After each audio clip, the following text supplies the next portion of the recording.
Thank you, ladies and gentlemen. Before I begin, I've been asked to make an announcement.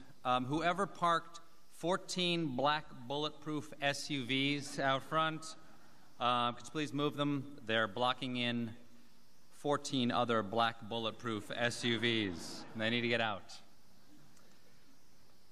Wow. Wow, what an honor. The White House Correspondents' Dinner. To sit here at the same table with my hero, George W. Bush. To be this close to the man. I feel like I'm dreaming. Somebody pinch me. You know what? I'm a pretty sound sleeper. That may not be enough. Somebody shoot me in the face. Is he really not here tonight? Damn it. The one guy who could have helped. By the way, before I get started, if anybody needs anything else at their tables, just speak slowly and clearly into your table numbers. Someone from the NSA will be right over with a cocktail. Mark Smith, ladies and gentlemen of the press corps, Madam First Lady, Mr. President, my name is Stephen Colbert, and tonight it is my privilege to celebrate this president. Because we're not so different, he and I. We both get it. Guys like us, we're not some brainiacs on the nerd patrol. We're not members of the Factinista. We go straight from the gut. Right, sir? That's where the truth lies. Right down here in the gut. Do you know you have more nerve endings in your gut than you have in your head? You can look it up. Now I know some of you are going to say I did look it up, and that's not true. That's because you looked it up in a book. Next time, look it up in your gut. I did. My gut tells me that's how our nervous system works. Every night on my show, The Colbert Report, I speak straight from the gut, okay? I give people the truth unfiltered by rational argument. I call it the no-fact zone. Fox News, I hold a copyright on that term.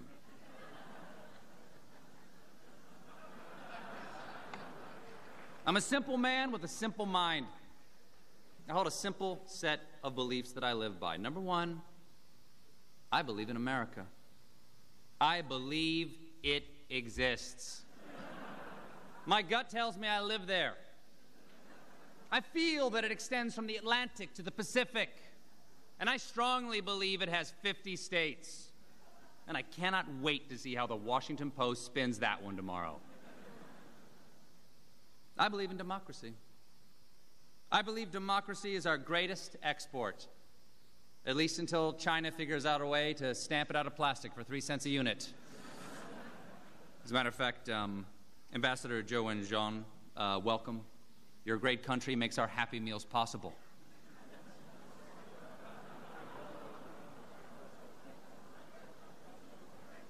I said it's a celebration. I believe the government that governs best is the government that governs least. And by these standards, we have set up a fabulous government in Iraq. I believe in pulling yourself up by your own bootstraps. I believe it is possible. I saw this guy do it once in Cirque du Soleil. It was magical. And though I am a committed Christian, I believe that everyone has the right to their own religion, be you Hindu, Jewish, or Muslim. I believe there are infinite paths to accepting Jesus Christ as your personal Savior.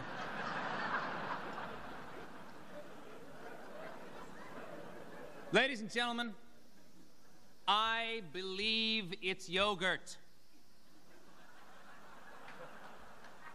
But I refuse to believe it's not butter.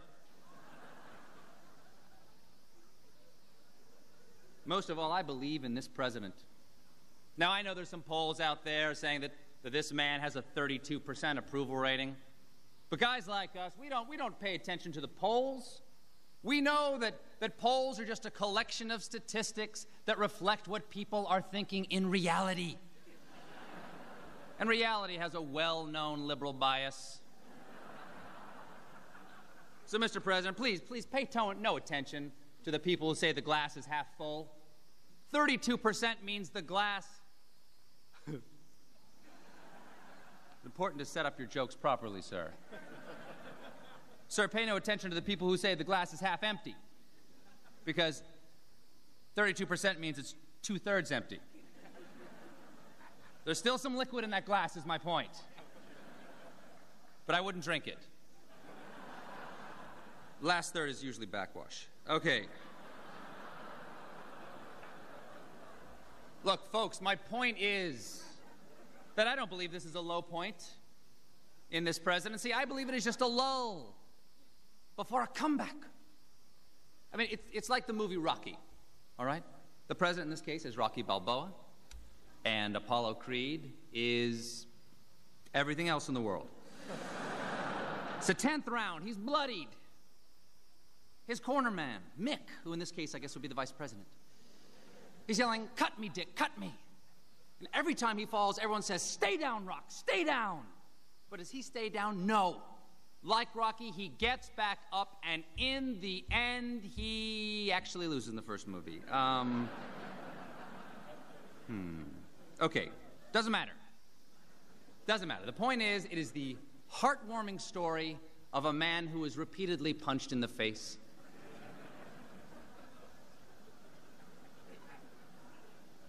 So don't pay attention to the approval ratings that say that 68% of Americans disapprove of the job this man is doing. I ask you this, does that not also logically mean that 68% approve of the job he's not doing? Think about it. I haven't. I stand by this man. I stand by this man because he stands for things. Not only for things, he stands on things. Things like aircraft carriers and rubble and recently flooded city squares. And that sends a strong message that no matter what happens to America, she will always rebound with the most powerfully staged photo ops in the world. Now, there may be an energy crisis. Well, this president has a very forward-thinking energy policy. Why do you think he's down on the ranch cutting that brush all the time? He's trying to create an alternative energy source. By 2008, we will have a mesquite-powered car. And I just like the guy. He's a good Joe. Obviously loves his wife. Calls her his better half. And polls show America agrees.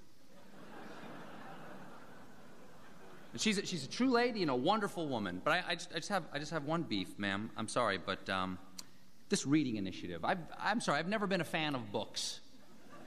I don't trust them. They're all fact, no heart. I mean, they're elitists telling us what is or isn't true or what did or didn't happen. Who's Britannica to tell me the Panama Canal was built in 1914? If I want to say it was built in 1941, that's my right as an American. I'm with the president. Let history decide what did or did not happen.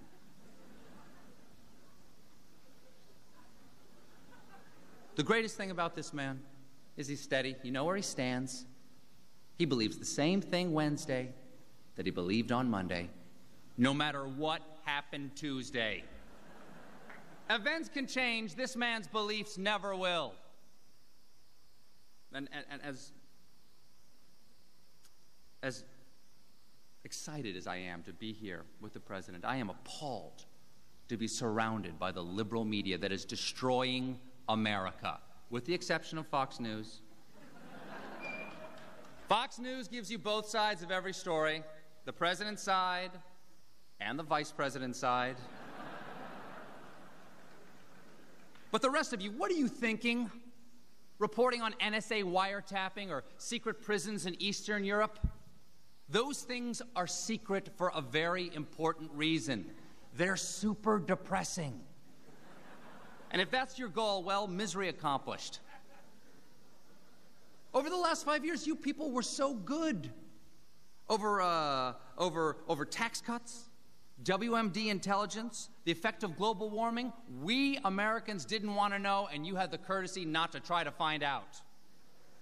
Those were good times, as far as we knew. But listen, let's review the rules. Here's how it works. The president makes decisions. He's the decider. The press secretary announces those decisions, and you people of the press type those decisions down. Make, announce, type. Just put them through a spell check and go home. Get to know your family again. Make love to your wife. Write that novel you got kicking around in your head. You know, the one about the intrepid Washington reporter with the courage to stand up to the administration? You know, fiction.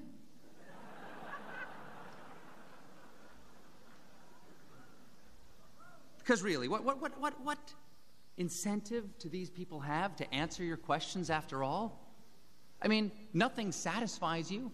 Everybody asks for personnel changes. So, the White House has personnel changes. And then you write, oh, they're just rearranging the deck chairs on the Titanic. First of all, that is a terrible metaphor. This administration is not sinking. This administration is soaring. If anything, they are rearranging the deck chairs on the Hindenburg.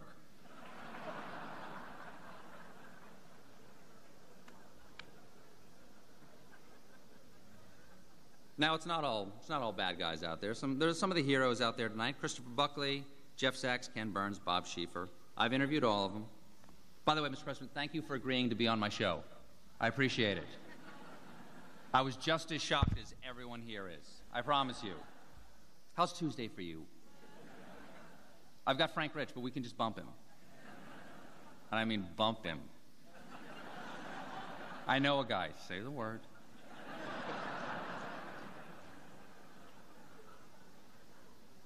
See who we got here tonight. We got General Mosley, Air Force Chief of Staff. We've got General Peter Pace, Chairman of the Joint Chiefs of Staff.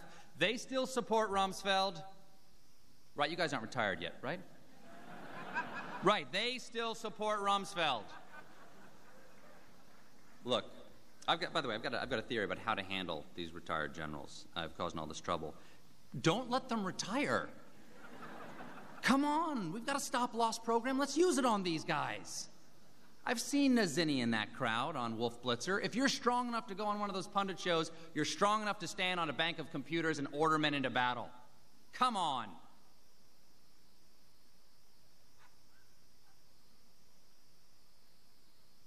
Jesse Jackson is here. The Reverend. Haven't heard from the Reverend in just a little while. I had him on the show. It was a very interesting interview, very challenging interview. You can ask him anything, but he's going to say what he wants at the pace that he wants. It's like boxing a glacier. Enjoy that metaphor, by the way, because your grandchildren will have no idea what a glacier is.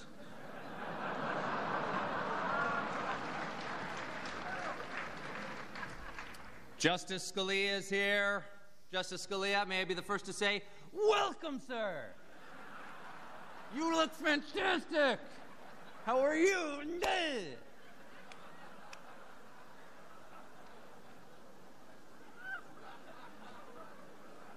Just talking some Sicilian with my paisan.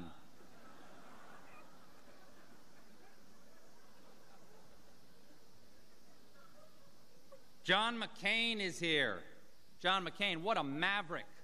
Somebody find out what fork he used on his salad. Because I guarantee you it wasn't a salad fork.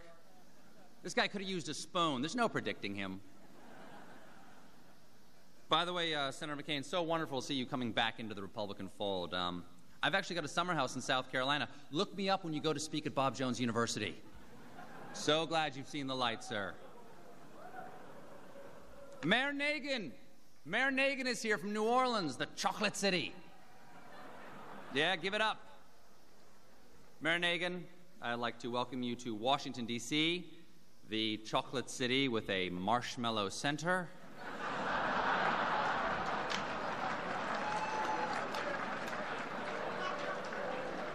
And a graham cracker crust of corruption. It's a Malamar, I guess is what I'm describing as a Malamar. It's a seasonal cookie. Joe Wilson is here. Joe Wilson, right down here in front, the most famous husband since Desi Arnaz.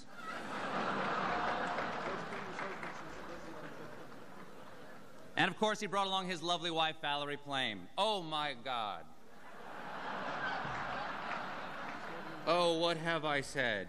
G. Manetti. I am sorry, Mr. President. I meant to say he brought along his lovely wife, Joe Wilson's wife. Patrick Fitzgerald's not here tonight, right? Okay, dodged a bullet. And of course, we can't forget, man of the hour, new press secretary, Tony Snow. Secret Service name, Snow Job. Toughest job. What a hero. Took the second toughest job in government, next to, of course, the ambassador to Iraq. Got some big shoes to fill, Tony. Big shoes to fill. Scott McClellan could say nothing like nobody else. McClellan, of course, eager to retire, really felt like he needed to spend more time with Andrew Card's children. Then, Mr. President, I wish you hadn't made the decision so quickly, sir. I was vying for the job myself. I think I would have made a fabulous press secretary. I have nothing but contempt for these people. I know how to handle these clowns. In fact, sir, I brought along an audition tape. And with your indulgence, I'd like to at least give it a shot. So, ladies and gentlemen, my press conference.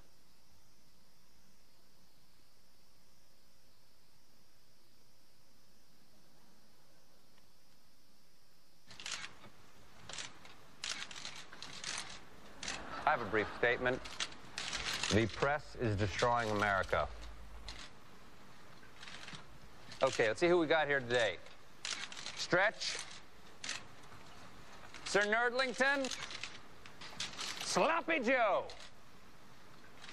Terry Lemon Moran Pie. Oh, Doubting Thomas, always a pleasure. And Suzanne Mal, hello.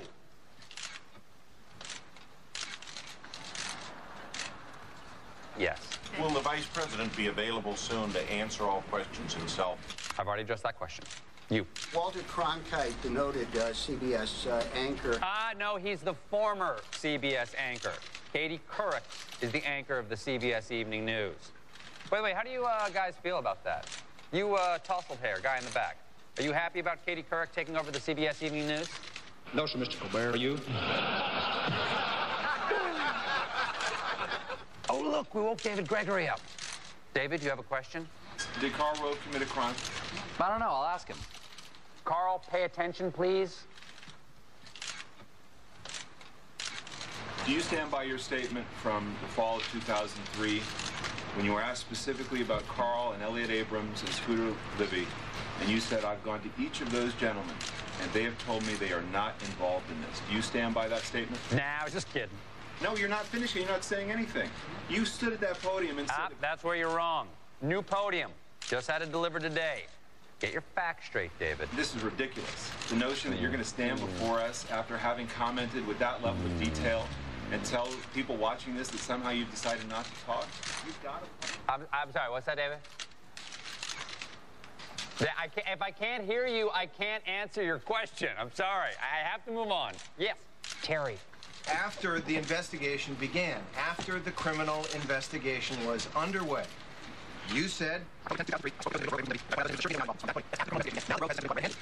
all of a sudden you have respect for the sanctity of the criminal investigation? No, I never had any respect for the sanctity of a criminal investigation. Activist judges. Yes, Helen. You're going to be sorry.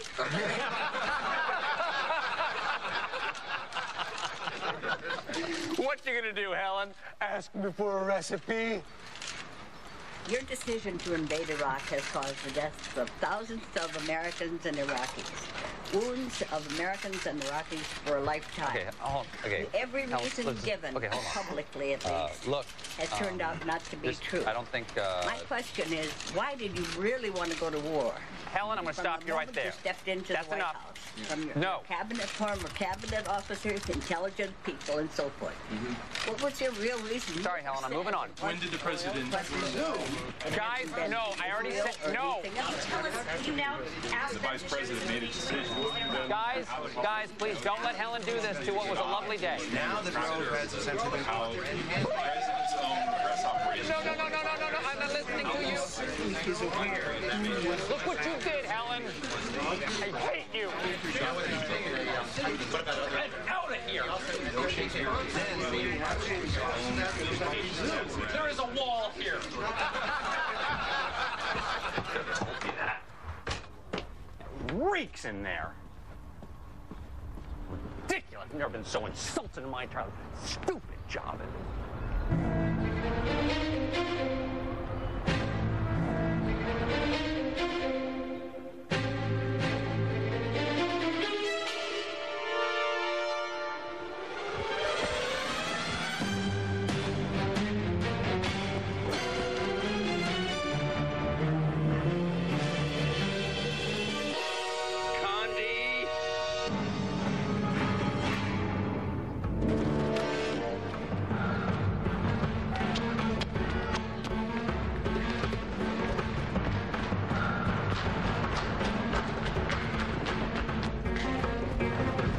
Thank God. Help me. What seems to be the problem, sir? She won't stop asking why we invaded Iraq. Hey, why did we invade Iraq? No!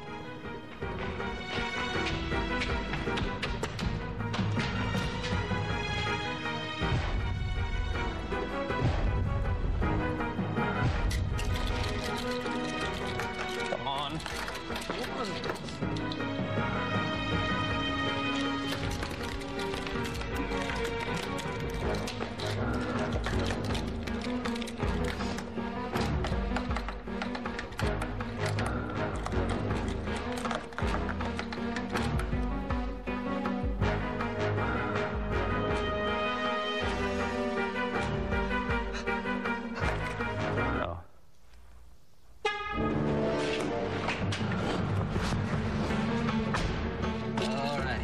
Okay, got it.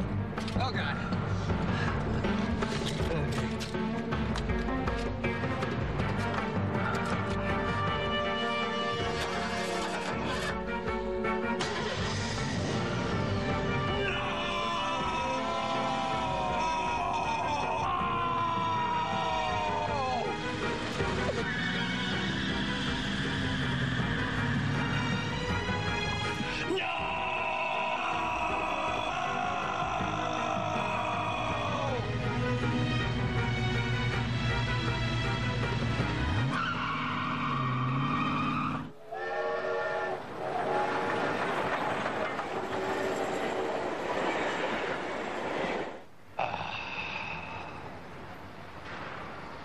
What a terrible trip, Danny.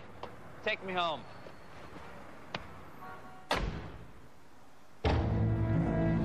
Buckle up, hon.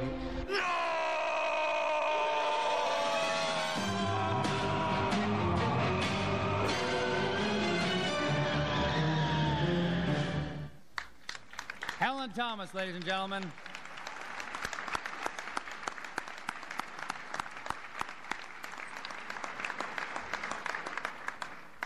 Mr. Smith, members of the White House Correspondents Association, Madam First Lady, Mr. President, it's been a true honor. Thank you very much. Good night.